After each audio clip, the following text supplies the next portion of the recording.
Nagsisimula ang kwento sa isang lalaking nagngangalang Clay na dating miyembro ng isang Special Forces unit sa isang lihim na organisasyon na kilala bilang mga beekeepers. Ang lihim na grupong ito ay kumikilos sa ilalim ng pamahalaan ng Estados Unidos at humahawak ng mga kasong masyadong sensitibo para sa karaniwang law enforcement. Matapos magretiro mula sa beekeepers, nagpa siya si Clay na mamuhay ng payapa at naging isang beekeeper. Umuupa siya ng garahe mula sa isang matandang babae na nagngangalang Mrs. Parker kung saan siya nakatira. Si Mrs. Parker ay isang retiradong guro na namumuhay ng mag-isa at ngayon ay kasangkot sa isang charity organization na tumutulong sa mga kababaihan at batang kapos sa pananalapi. Masaya siyang magkaroon si Clay bilang kanyang umuupa dahil palagi itong magalang at mabait.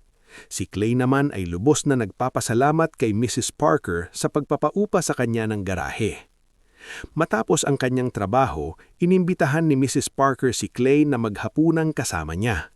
Habang nagtatrabaho siya sa kanyang laptop, bigla siyang nakatanggap ng notification tungkol sa virus na nagsasabing nahawa ang kanyang hard drive. Pinapayuhan siya ng notification na tawagan ng ibinigay na numero kung nais niyang maiwasan ang permanenteng pinsala o pagkawala ng data. Hindi nag-aksaya ng oras si Mrs. Parker at agad tinawagan ang numero.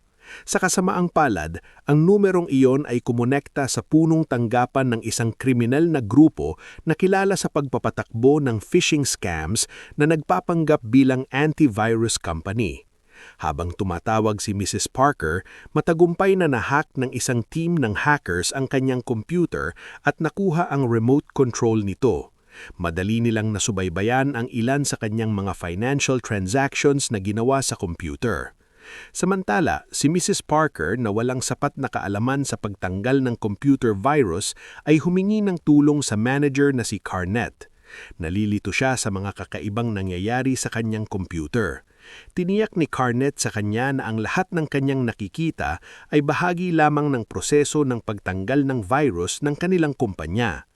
Bilang paghingi ng paumanhin sa abalang dulot nito, hiningi ng Garnett ang impormasyon ng bank account ni Mrs. Parker at nangakong bibigyan siya ng kompensasyon mula sa kanilang kumpanya.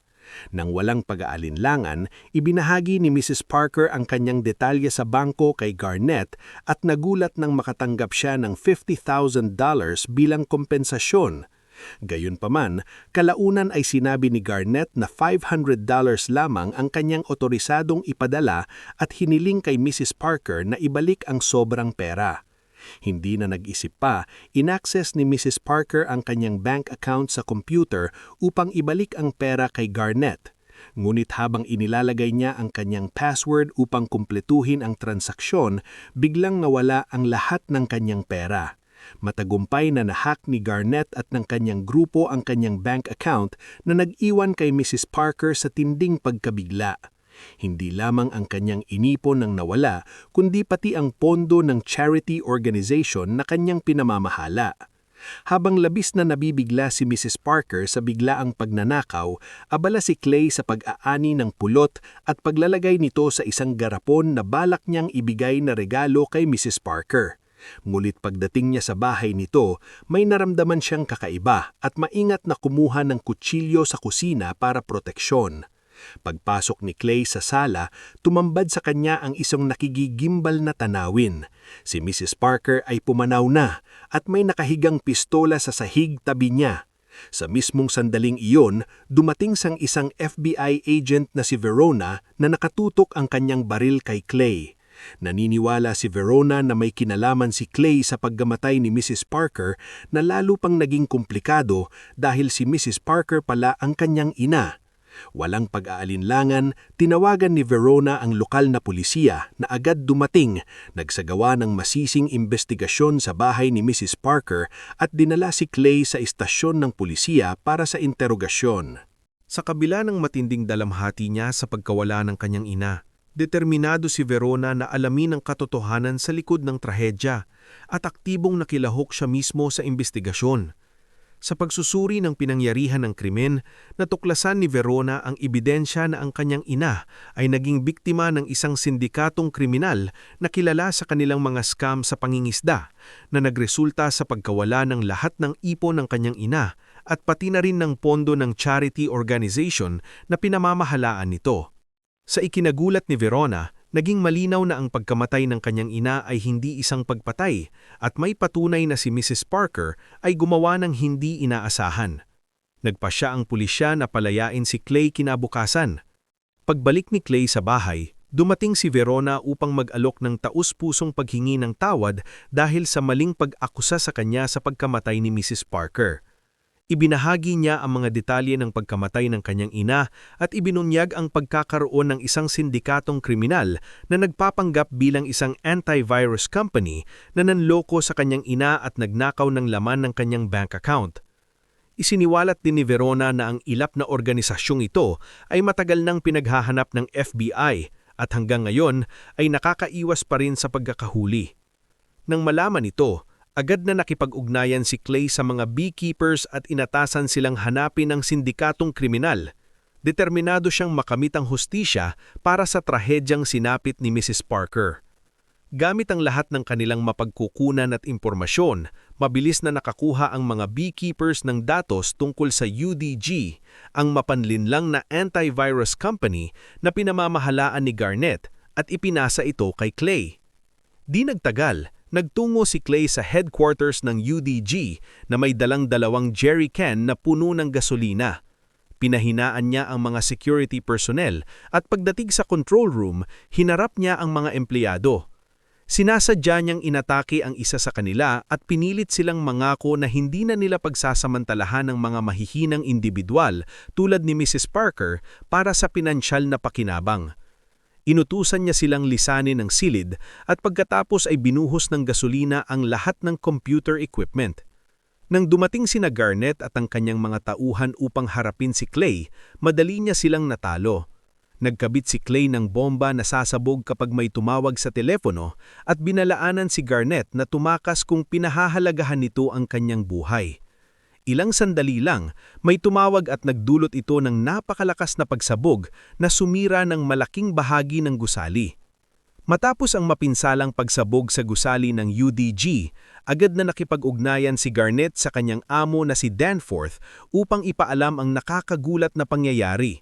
Ipinaliwanag niya na isang lalaking nagpakilalang The Beekeeper ang pumasok sa kanilang kumpanya, pinahina ang seguridad at winasak ang kanilang punong tanggapan. Bilang tugon, inutusan ni Danforth na umupa ng ilang mga goons at ipapatay si Clay. Samantala, si Verona na nakarinig ng balita tungkol sa malakas na pagsabog sa headquarters ng UDG ay nakaramdam ng kasiyahan. Kinabukasan, natuntun ni Garnett at ang kanyang mga tauhan ng kinaroroonan ni Clay habang inaalagaan nito ang kanyang bee farm.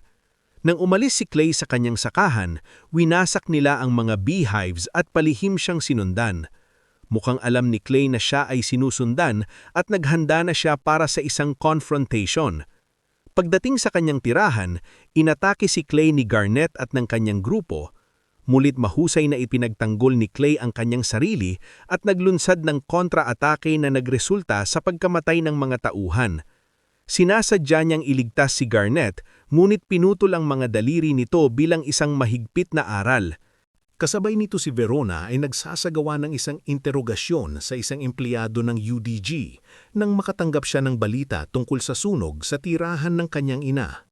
Nabahala siya at agad na nagmadali papunta sa bahay ni Mrs. Parker at nadiskubre na ang garahe ni Clay ay nasunog at naging abo.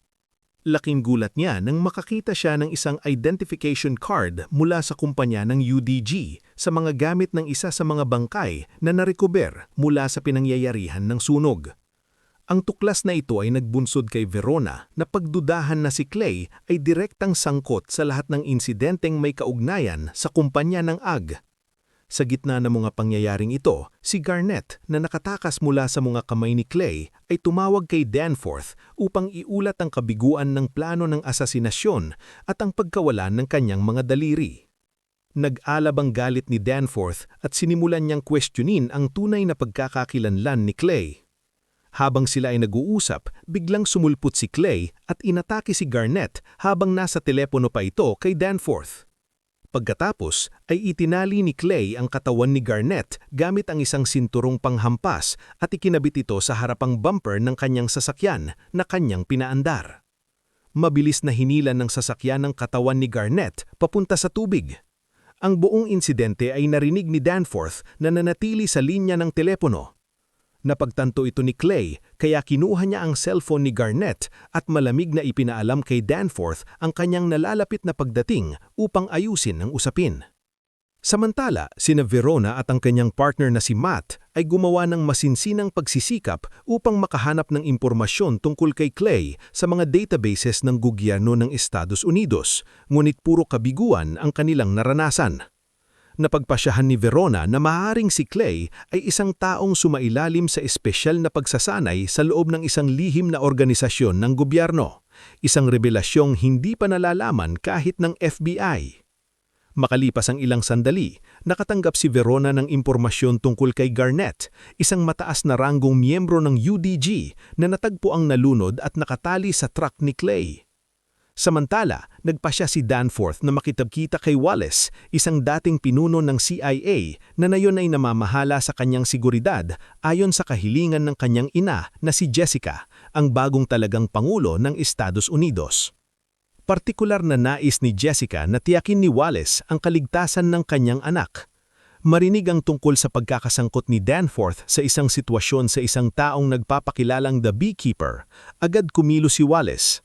Kinontak niya ang kasalukuyang direktor ng CIA na si Janet upang magtanong tungkol kay Clay. Ipinaalam ni Janet sa kanya na si Clay ay nagretiro na mula sa mga beekeeper. Walang pag-aalinlangan, inutusan ni Wallace si Janet na patayin si Clay. Sunod sa kanyang utos, kinontak ni Janet ang mga beekeeper at inatasan ng isa sa kanilang operatiba na si Anna na paslangin si Clay. Samantala, si Clay ay nasa isang gasolinahan at nagparpakarga ng gasolina nang bigla siyang tambangan ni Anna. Ngunit nagawa ni Clay na makaiwas sa atake at madaig si Anna. Pagkatapos ay pinutol niya ang kanyang mga daliri at sinunog siya, dahilan upang sumiklab ang apoy sa gasolinahan. Upang maiwasan ang karagdagang mga biktima, ipinaalam ng mga beekeeper na mananatili silang neutral at hindi nahahabulin pa si Clay. Ipinarating ni Janet ang mensaheng ito kay Wallace na nagpapahiwatig na parehong ang CIA at ang mga beekeeper ay hindi makikialam sa alitan ni Clay at Danforth. Dahil sa impormasyong ito, wala nang pagpipilian si Wallace kundi kumilos ng mag-isa upang patayin si Clay. Bumuo siya ng isang kuponan ng mga miyembro ng Special Forces at ibinunyag sa kanila ang pag-iral ng mga beekeeper. Inilarawan niya si Clay bilang isang suwail na ahente na ang mga kilos ay nagdudulot ng malaking banta sa mga inosenteng sibilyan, kaya napaniwala niya ang Special Forces na kailanang patayin si Clay. Kinabukasan, dumating sina Verona at Matt sa nasunog na gasolinahan at natuklasan ng hindi na makilalang katawan ni Anna. Tila Anna ay bahagi ng isang lihim na organisasyon ng gobyerno, ngunit hindi alam ni Verona kung bakit siya hinahabol si Clay. Samantala, ginamit ni Clay ang pinutol na daliri ni Anna upang makapasok sa kanyang tirahan at ma-access ang kanyang computer. Ginamit niya ang computer upang subaybayan ang signal mula sa telepono ni Garnett at natukoy ang lokasyon ni Danforth sa 9 Points Building. Dala ang kaalamang ito, nagtipon si Clay ng mga armas at pampasabog sa lugar ni Anna at umalis. Samantala ang Special Forces sa ilalim ng utos ni Wallace na naatasang lipulin si Clay ay nakarating na sa 9 Points Building sa labas kung saan nakaestasyon ng FBI SWAT team na lubos na nakakaalam na aatakehin ni Clay ang gusali sa hindi inaasahang paraan. Nakakagulat na pinayagan ni Wallace at ng kanyang Special Forces ang mga empleyado sa loob ng gusali na magpatuloy sa kanilang trabaho na parang walang nangyayari. Kagaya ng UDG, ang kumpanyang NSU na sumasakop sa gusali ay bahagi ng isang kriminal na sindikato na sangkot sa mga phishing scam. Hindi nagtagal ay dumating si Clay at nahuli sa gulat ang SWAT team habang sila ay nagpaplano sa labas. Nang hindi nagsasayang ng oras ay naglunsad si Clay ng pag-atake sa SWAT team at madaling dinaig ang mga ito. Matapos harapin ang SWAT team, ay pinasok ni Clay ang gusali at matalinong nakihalo sa mga empleyado ng NSU. Gayunpaman, kalaunan ay nakilala siya ng isa sa mga miyembro ng Special Forces at nagsimula ng pag-atake. Mabilis na sumali ang Special Forces ni Wallace sa paglusob kay Clay, ngunit mahusay na naiwasan ni Clay ang kanilang mga atake at isa-isa silang pinabagsak hanggang wala nang natira. Pagkatapos nito, ay ininteroga ni Clay si Rico, isa sa mga executive ng NSU, at pinilit itong ibunyag ang pagkakakilanlan ng may-ari ng kumpanya. Noong una ay tumanggi si Rico, ngulit kalaunan ay ibinahagi na ang may-ari ng kumpanya ay may napakalaking kapangyarihan at tila hindi saklaw ng batas. Bilang tugon, ay iginiit ni Clay na walang hindi niya kayang abutin at nangakong wawasakin ang sukdulang kapangyarihang ito kung malalagay sa panganib ang mga inosenteng buhay.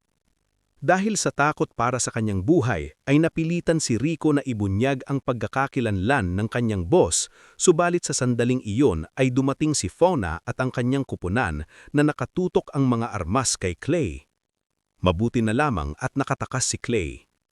Samantalang natuklasan na rin ni Verona at ng kanyang partner ang katotohanan na ang may-ari ng parehong NSU at UDG na mga kumpanyang sangkot sa phishing scam ay si Danforth, ang anak ng Pangulo ng Estados Unidos.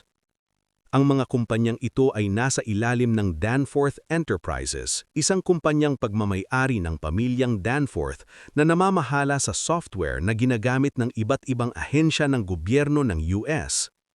Binigyang diin din ni Verona na maaaring hindi lamang si Danforth ang puntiryahin ni Clay, kundi maaari rin itong maging banta sa Pangulo ng Estados Unidos na si Jessica na siya ring ina ni Danforth.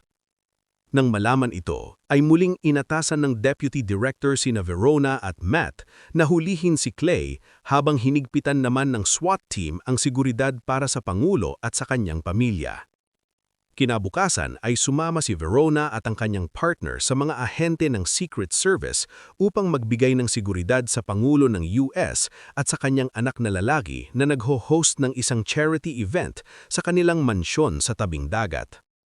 Sa kabila ng pinaigting na seguridad mula sa Secret Service at FBI personnel, ay nanatiling nag-aalala si Wallace sa kaligtasan ni Danforth kaya kumuha siya ng isang grupo ng mga mersenaryo na pinamunuan ni Lazarus na nagsabing nakapatay na siya ng isang beekeeper noon kahit pa nawalan siya ng isang paa sa proseso.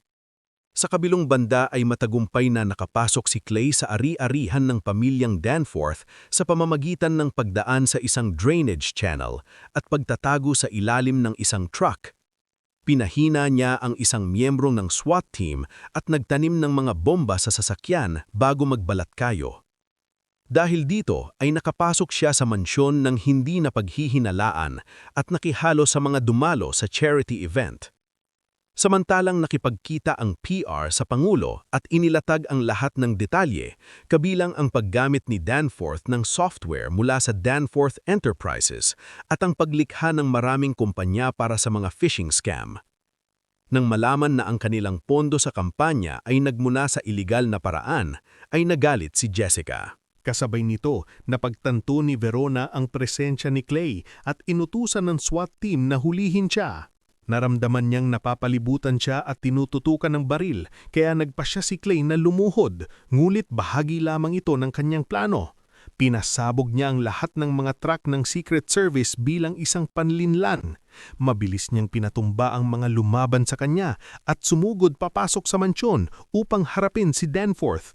Sa loob ng mansyon, si Jessica, nang matuklasan ang lawak ng maling gawain ng kanyang anak, ay nagpasya na ibunyag ang mga aksyon ni Danforth kay Clay at sa mundo, umaasang may awa. Kasabay nito, nilabanan ni Clay ang kanyang daan sa loob ng gusali, sinaktan ng mga ahente ng Secret Service ngunit walang ipinakitang awa sa mga mersenaryong inupahan ni Wallace. Sa huli, narating ni Clay ang pasilyo papunta sa opisina ng Pangulo. Nakipaglaban siya ng matindi kay Lazarus at nagwagi. Nagpatuloy siya patungo sa opisina ng Pangulo. Gayunpaman, nang subukan niyang pumasok sa silid, hinarap siya ni Wallace. Sinusubukang pigilan si Clay na patayo si Danforth. Hindi pinansin ni Clay ang mga pakiusap ni Wallace at sa halip binasag ang kanyang mga daliri. Sa loob ng opisina ng Pangulo, si Danforth na lalong naging desperado habang naghahanda ang kanyang ina na ibunyag ang kanyang mga krimen ay gumawa ng marahas na hakbang. Kinuha ang isang pistola at binaril ng nakamamatay si Prey. Sa gitna ng lahat ng ito, naglagay si Clay ng pampasabog sa pinto bilang paghahanda na pasukin ito. Nang sumabog ang pinto, agad siyang pumasok sa silid, mabilis na sinundan ni Verona at ng iba pang ahente ng FBI. Si Danforth na nabigla ay nataranta at ginawang bihag ang sarili niyang ina na si Jessica. Sinubukan ni Verona na kumbinsihin si Clay na huwag saktan si Jessica o ang kanyang anak, habang si Danforth sa kanyang nerbyosong kalagayan ay nag-iisip na saktan ang kanyang ina upang makatakas sa hustisya. Sa tensyonadong sandaling ito, humarap si Clay kay Verona at tinanong kung siya ba'y nagtatrabaho upang ipatupad ang batas o upang hanapin ang hustisya. Nang makita ang balak ni Danforth na saktan ang sarili niyang ina, gumawa ng desisyon si Clay. Binaril at pinatay niya si Danforth bago mabilis na tumakas sa pamamagitan ng bintana. May malinaw na tsansa si Verona na barilin si Clay, ngunit pinili niyang hayaan itong makaalis. Pinili niya ang hustisya para sa kanyang ina at sa iba pang mga biktima kaysa sa mahigpit na pagsunod sa batas. Nagtapos ang pelikula sa pagtakas ni Clay mula sa mansyon, dala ang scuba gear na itinago niya sa dalampasigan. Aral mula sa pelikula, huwag gambalain ang mga bahay pukyotan ng isang beekeeper ng basta-basta kung ayaw mong balikan ka ng beekeeper.